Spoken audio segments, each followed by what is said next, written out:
Muy buenas tardes, queridos estudiantes.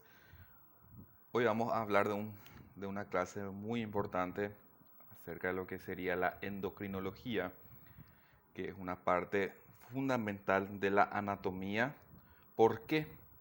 Porque es la principal encargada de la comunicación, del control y de la coordinación del funcionamiento del organismo, principalmente.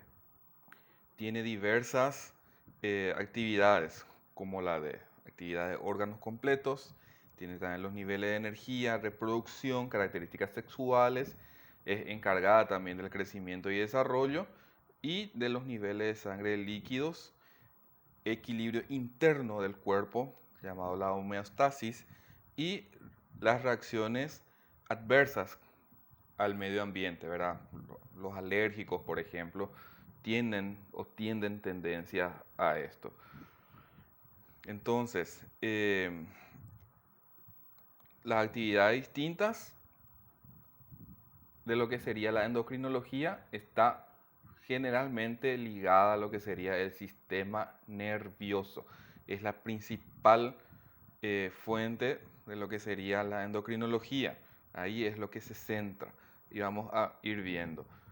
La organización general del sistema endocrino, tenemos aquí en la imagen anatómica, no hay cambios entre el sexo masculino y femenino, podemos ver que inicia en el sistema nervioso central, ¿verdad?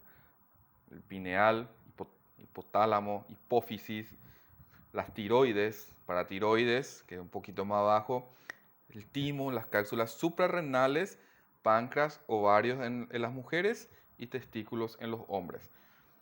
Generalmente yo puedo hablar un poquitito de la hipófisis, que tenemos pacientes que acuden al servicio y se operan de tumores de hipófisis por proceso expansivo. Entonces, una de las principales acciones de enfermería en el postoperatorio sería la del control estricto de diuresis, porque es la encargada principal del sistema renal en estos casos. Por eso es importante eh, manejar lo que sería cada uno de los sistemas endocrinos para poder ver qué tipo de actuaciones de enfermería realizar. Las principales glándulas. La glándula, ¿qué es? Es un órgano que sintetiza sustancias como las hormonas.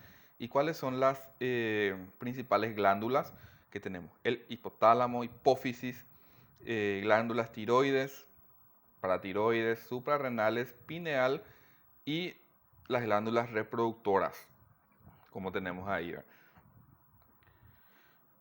Las glándulas se dividen en exócrinas, son lo que podemos ver a simple vista, ¿verdad? Y las endócrinas requieren ya de una abertura, quizás quirúrgica o de un corte para poder ver, como por ejemplo el vaso sanguíneo, por ejemplo. Entonces requiere ya de un estudio más avanzado o de una abertura quizás quirúrgica. Entonces, como hormona, nos dice que es una sustancia química y es producida por un órgano o determinadas células. Y se caracteriza por producción en pequeñas cantidades, también se liberan en un espacio intracelular, también recorren y viajan por la sangre, afectan a tejidos, obviamente, y tienen un efecto directamente proporcional en su concentración. Por eso tienen que estar tenemos que estar en el equilibrio, famoso equilibrio, como se dice. Y tiene acciones también generalizadas y localizadas. Cuando hablamos de acción hormonal en el organismo de forma generalizada, entonces, como su nombre ya lo dice, no es que afecta en un solo lugar, sino que afecta de forma general en el organismo. Como por ejemplo, un diabético. Una persona diabética no tratada tiene ya desequilibrios en el organismo a causa de eso, por no tratarse. Y la localizada, como le puedo comentar, eh, la hipófisis, ¿verdad? Que es un ejemplo que yo manejo prácticamente todos los días. Los pacientes operados de hipófisis, de tumor hipofisario, entonces se encuentra en un solo lugar, está localizado el problema, pero ese paciente puede complicarse y o se puede volver a una acción generalizada, lo cual requiere una acción médica y de profesionales de enfermería competentes para su cuidado en estos casos. A modo de citar, tenemos los efectos hormonales. ¿Y cuáles serían esos? Tienen efectos estimulantes, inhibitorio, también antagonista, sinergista y la trópica. También efectos, los tipos de hormonas tenemos la de esteroides, esteroideas y no esteroideas. Y como ejemplos tienen también lo que serían las proteínas y los derivados de aminoácidos. ¿Cuáles son los mecanismos de acción hormonal? Y nos dice que las hormonas, de acuerdo con su estructura, tienen mecanismos esteroideas y no esteroideas, lo que estuvimos viendo recientemente.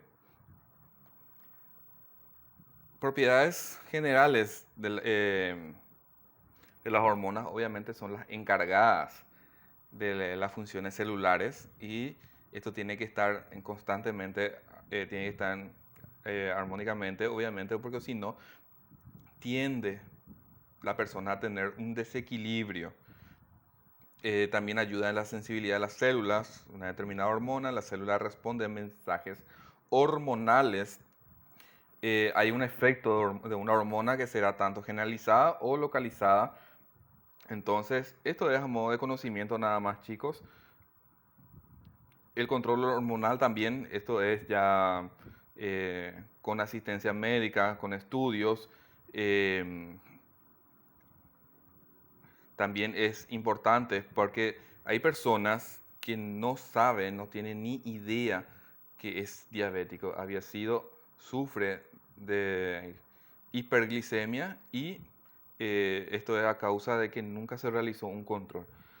Esta imagen dice muchas cosas porque acá está centralizado lo que sería el hipotálamo e hipófisis. Entonces, este sería el control de lo que es del sistema endocrino. Y en las mujeres, ¿verdad? Y en los hombres también, porque se tiene el mismo cuidado. Por más que aquí en la figura eh, nos muestre otro, ¿verdad? Que son los lóbulos, eh, está comprobado que el sistema nervioso es el principal sistema que controla esto de la endocrinología. Tenemos las tiroides y paratiroides, ¿verdad? Eh, las dos son glándulas. La tiroides